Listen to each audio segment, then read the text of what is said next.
અમરેલીની વાત કરીએ। અમરેલીના જિલ્લા કોંગ્રેસ પ્રમુખ રાજકારણ લીધું છે માથે, ઉમેદવારને પોપટ ગયા અને પોલીસ અધિકારીને પણ।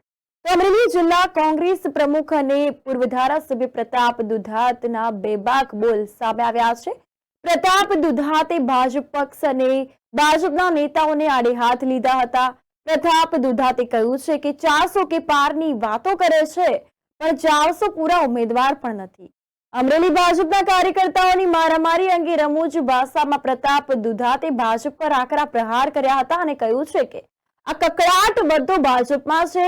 અહીંયા તો પરેશ ધાનાણી કહે છે એમ બધું ટનાટન છે। તેમણે વધુમાં એ પણ કહ્યું છે કે અમરેલીના દિગ્ગજ નેતાઓએ સાઇડલાઇન કરી નવા નેતા વાણી વિલાસ કરતા કહે છે કે 2 વર્ષમાં સેનાના નળિયા કરી દીધા। આમ કહીને તેમણે મહેશ કસવાળા પર પણ આકરા પ્રહાર કર્યા છે। અહીંયા મને આડે હાથ લેવાની કોશિશ કરાઈ રહી છે, પરંતુ હું તો ફક્ત 5 વર્ષ જ રહ્યો છું અને અગાઉ તો તમારા ભાજપના જ નેતાઓ હતા।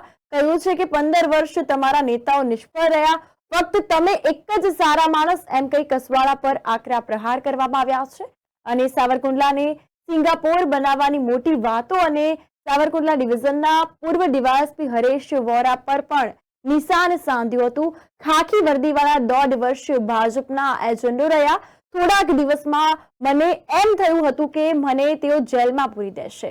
તો પ્રતાપ દુધાતે કહ્યું છે કે હજી હિસાબ કિતાબ બાકી છે અને બોલ્યા એમાં ફેરફાર નથી કરવાનો કહીને ડીવાયએસપીનું નામ લીધા વિના પડકાર ફેંક્યો હતો। 400 ની બારું વયું જાય તે હમણાં લિસ્ટ 400 તેના બાપા ઉમેદવાર જ ઉભા ન થયા। 400 ની અંદર તો ઉમેદવાર એટલે ઈ મુદ્દો એને ભૂલાઈ ગયો। 400 કે પારી વાળી વાર્તા પૂરી થઈ। હવે વાત આવી 26-0 અને 5 લાખની લીડ। એમાંથી ને બહાર નીકળી ગયા, કારણ કે 7-8 સીટ ઉપર એવા બાજ્યા 15 દી લગી ટીવીમાં બીજા કોઈનો મુદ્દો જ ન આવ્યો અને આ ફારૂકભાઈ એને બીજું કઈ બતાવ્યું જ નહીં, નકરું એનું જ બતાવ્યું। હમણાં એક કઈક ઓડિયો ક્લિપ આવી હતી, હસુભાઈ પોલીસ સ્ટેશન 2 જણા બાગતા ગયા, પૂછ્યું કોણ બાજ્યા, તો કે ભાજપ વાળા। ક્યાં બાજ્યા, તો કે કાર્યાલય ઉપર। એનથી બાજ્યા, તો કે દંડાથી। એનો દંડો તો ભાજપના ઝંડાનો દંડો। કકડાટ બધો અત્યારે ભાજપમાં છે। અહીંયા તો અમારો પરેશભાઈ કેમ ટનાટન નક્કોર કોંગ્રેસ છે ભાઈ, કે નથી?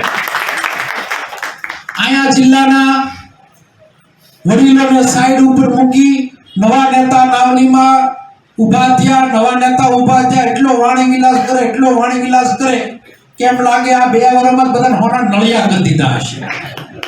કરી દીધા બધાને, એટલી બધી વાતો કરે। પહેલા તો આવતા ત્યારે મને બોપેડમાં લીધો હસુભાઈ, કેટલા વર્ષથી કે આના બધા નેતા નિષ્ફળ। મેં પૈસા હું તો 5 વર્ષ રહ્યો, 15 વર્ષ તમારા જ રહ્યા, ઈ નિષ્ફળ થઈ ગયા। મેં તમે એક જ હારા માણસ થયા તો એમાંથી ફેરવી તોડ્યું, એમાંથી બહાર નીકળ્યા તો નકરો વિકાસનો ત્રિકમ લઈને ખંભે લઈને આટા માર્યા કરે। એટલે મેં એક ભાઈને કીધું કે એની માના હમ ખાઈને પૂછો, જોબ નંબર કોઈ લાવ્યા, લેટર કે લખ્યો કે દરખાસ્ત કરવા ગયા, તો ઈ પાછા ગામડામાં જઈને ખૂણામાં જઈને કાનમાં કે ઈ લાવ્યો તો એ કે પ્રતાપ સાહેબ કે હક તો હવે મારો લાગે ને, હક તમારો લગાડો, કાંઈ વાંધો નહીં।